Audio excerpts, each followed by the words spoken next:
So today we're talking about the best runes for Shen going into Season 9. I guess the preseason currently. But yeah, going into next season, these are the best runes that I've been able to use in my games. And when I say best, I mean they're the best for my playstyle and the best as in they're my highest win rate runes. So these runes are winning the majority of my games. Tank Shen just isn't working for me. I'm really team reliant when I play Tank Shen. Tanks in general just aren't very strong right now. There are a few exceptions like Ornn and Scion who have some range in their kit and are just naturally really tanky. Shen doesn't have that luxury, so going damage seems to be the best thing to do with Shen, and it's been winning most of my games. So this is a rune page that I've been using in pretty much all of my games since I've started using it, and it is a ton of fun. Shredder Shen is something I came up with back in Season 5 or 6. I don't know, you can go through my old videos. I've done Shredder Shen every season.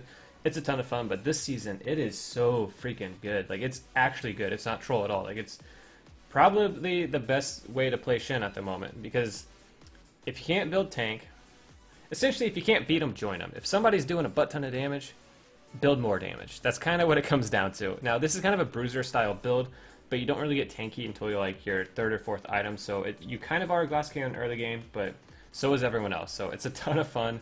But getting into the first rune, press the attack. You can experiment with all these other ones. Obviously Fleet Footwork, probably not the greatest. But Conqueror and Lethal Tempo, they're kind of fun, but they're not going to out DPS Press the Attack. Press the Attack is so good.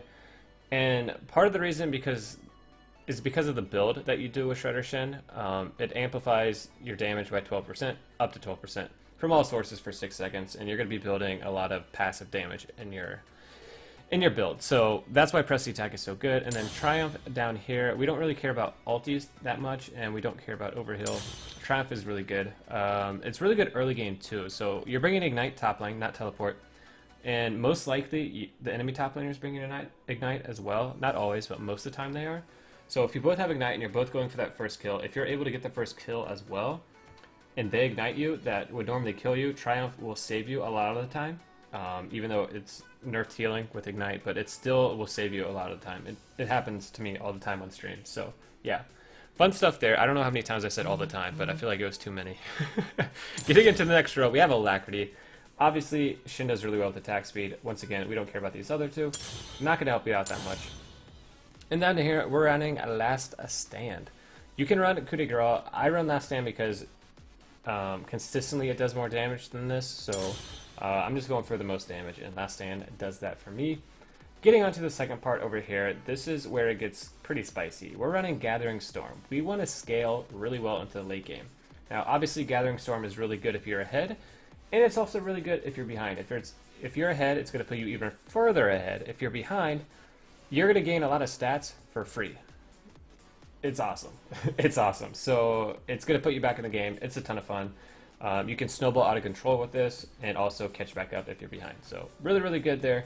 And then Absolute Focus. This is kind of, I don't know. Obviously, I think it's the best out of any of the options, or I want to run it.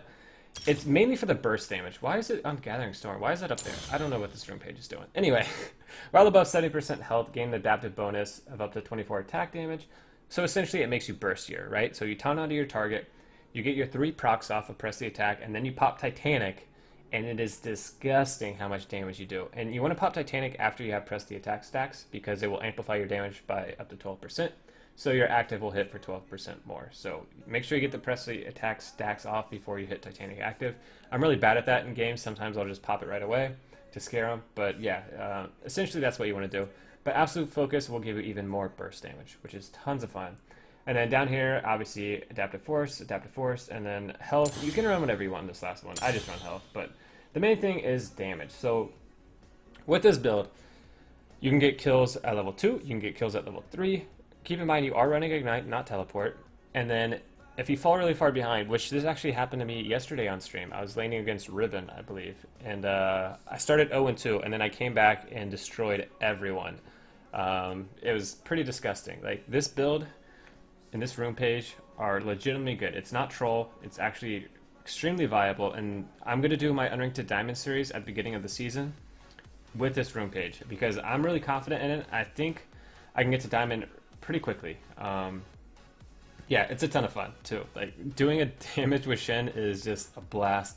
And if you look through my match history, you'll see I'm winning a lot of games. I have nice really nice KDs, and I'm doing the most damage in the game most of the time on both teams. Like, I'm actually doing the most damage in the game. So it's a lot of fun. I like it. Let me know what you guys think below. Keep in mind, this is the best page for me because this is what's winning me most of my games. If you guys have suggestions, I'm open to them. But yeah, that's pretty much all I have for this video. The next video, which will be up tomorrow, we'll be talking about the build you do with this this rune page. The build ties into this page really, really well, especially press the attack. So that is tomorrow. But as always, please remember to like this video, smash that like button, I really appreciate it. Subscribe if you guys have not, and have a lovely rest of your day.